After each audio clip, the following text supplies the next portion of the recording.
a messy set of stories these are today. A lot of killing going on, or attempted killing. And I can relate to the first one because I had a brother, the youngest. I'm number 5, and he was number 6. And his name wasn't Joseph, but he was a Joseph. And my daddy loved him the best, clearly. He was the baby. And my dad because my little brother couldn't say the name, so he called him Goo Goo. And I'd have to watch my dad in the morning go in the kitchen saying, Goo Goo. And my brother couldn't say milk. He could say me ilk, but not milk. Goo Goo, do you want some me ilk? Goo Goo. And I used to say, Dad, please, stop it. Oh, it made a scene. But I never had murderous threats against him. What a story. These brothers are so jealous, they decide they'll kill their own brother. Oh my God. And then lie to the father. Break his heart, by the way. And so Reuben, thanks be to God, I think he was the second to the youngest, my position. He wanted to save his brother.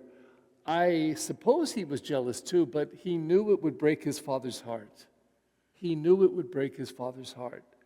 So at least he was plotting to save his life and then lie to the father. He would have a broken heart, but at least his brother wouldn't be killed. And then, turn of events, the Ishmaelites come along in a caravan and they sell them for 20 pieces of silver. But the story gets better. It's just that we don't get this portion today. And we know that Joseph will end up in Egypt, and the Pharaoh will be thrilled with him because he can interpret dreams, and he helps the Pharaoh, and he ends up having a very big position in the kingdom of the Pharaoh, and later on would save his brothers' lives because a great famine will come across the land, and Joseph will be the one to distribute the food from the Pharaoh's household to feed peoples that are starving. It's a great story. But it starts out with murderous threats and murderous intentions. And then Jesus comes around, tells this parable, and again, this is a story about murderous threats. And he tells the parable to the scribes and Pharisees because it's really about them. And he tells them about the tenants that lease the land of this wine owner, this vineyard owner. And when it comes time to collect his grapes, his produce, he sends servants.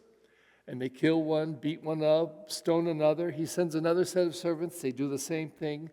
So the father, I guess this is good thinking, said, I know, I'll send my son. Surely they won't do anything like this to my son. And they kill him.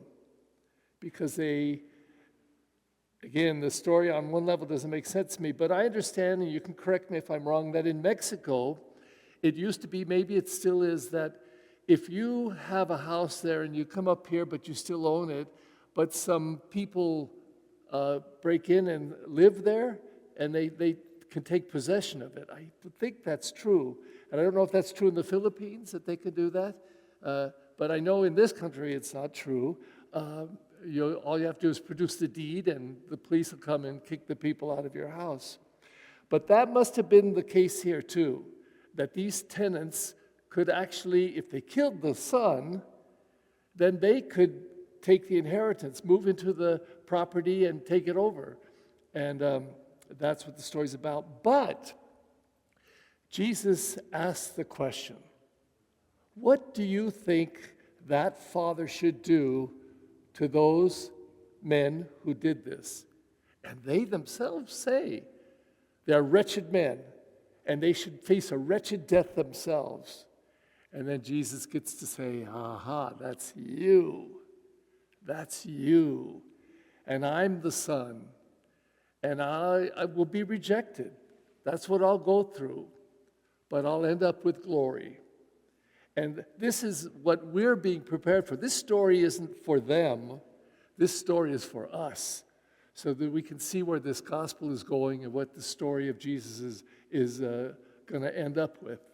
And now we know the story. We've heard it. I've been listening to it for 75 years. And each of us, for whatever many years of life we have, that's how many times we've heard this story of the Passion and Death. We cross ourselves daily. We see crosses and immediately show respect to it. I don't think anybody would take a cross, even a jewelry piece of cross, and throw it on the ground or do something gross like that. They just couldn't. It's sacred. It's sacred. So we know the story. So why do we hear it again, told to the Pharisees and the scribes? I think, like all of Scripture, it's because it becomes a mirror for us. And as we look at those people, it's always easier to look at somebody else with faults. In fact, psychologists say we love to do projection. If I'm a stingy person, if I can find a person who's stingier than me, I can say, oh gosh, they're so stingy. Because it's easier to put it on them than to put it on myself. But when we can look at somebody else's faults and say, you know, I'm no better. I'm no better. That's progress. And so today we read this story told to the scribes and Pharisees, and we hear this story about Joseph and his mean brothers who want to kill him. And as we look at these stories, we're asked to look at ourselves. Is any of this stuff in me? Now, maybe it's not murderous, but I suspect all of us at some time in our life, at least once maybe, in 75 years, have thought this, I could just kill him. We'd even say that. Okay, I could just kill him. Of course, we don't do it. But there are people out there that do. And so when we look at this story, it doesn't mean we will do the exact same thing as in the story, but the seeds of the stuff in the story may be in us.